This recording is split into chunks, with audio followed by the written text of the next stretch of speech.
My name is Kathy Sever, and I am the owner of Fort Lonesome. My name is Rebekah Dubose, and I am the head tailor here at Fort Lonesome.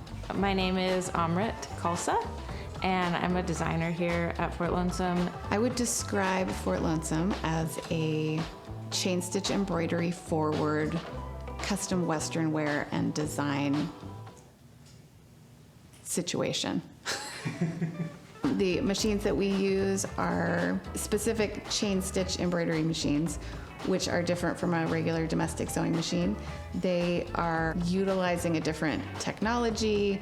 The machine is able to be directed by a handle that sits underneath the machine. It's kind of like drawing with an Etch-a-Sketch. You're able to use the handle to have the machine grab the fabric and move it in all kinds of different ways so that you're able to draw with the thread, creating a basically daisy chain, a series of interlocking loops that when they are sitting on top of a fabric, create a chain stitch.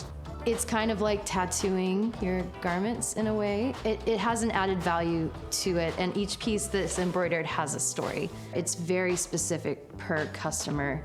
So we're taking your measurements and we are making this garment to fit your specs exactly.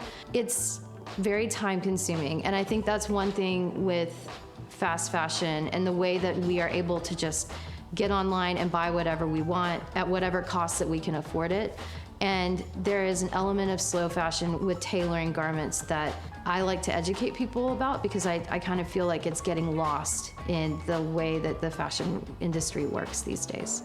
We will solicit inspiration from our clients and ask them questions that allow them to tell us their story, or at least the parts of their story that they're the most interested in seeing reflected in a garment. I just did this shirt that has a milk carton with the Berlin bear that's on the city's flag on the milk carton with a very specific mountain range, like all in this milk carton on the front of the shirt. And that has a lot of meaning to that person. It doesn't have meaning to me, but I was able to make it make visual sense in a way that did have meaning to me aesthetically, that also means something to them. Which I think is why people come to Fort Lonesome, is that we can do that for them, versus them just being like, milk cartons mean something to me, and like stamping it on there. It's like you have to craft it a little bit so that it holds that meaning visually to someone that doesn't know that it means something to that person. I also appreciate the sustainability element of working with somebody to build something that they already know they really want. You know that it's going to be loved and appreciated and likely become an heirloom. It really is a group venture, which I really love, and in a way I joke about us making suit babies, but it is so totally the truth in that there are so many hands on deck and there's so many people involved in the process from the beginning to the end that creatively I feel so fulfilled by having this job. One thing that I think people underestimate, and I underestimate myself, is that everything looks better with rhinestones on it. Like, I really have had to be reminded and convinced of that, where I do a drawing and I'm like, yeah, it's done. And then Christine will be like, but what if you had rhinestones? And I'm like, well, that's too much. And then we add rhinestones and I'm like, yep, it's better. It's better with rhinestones.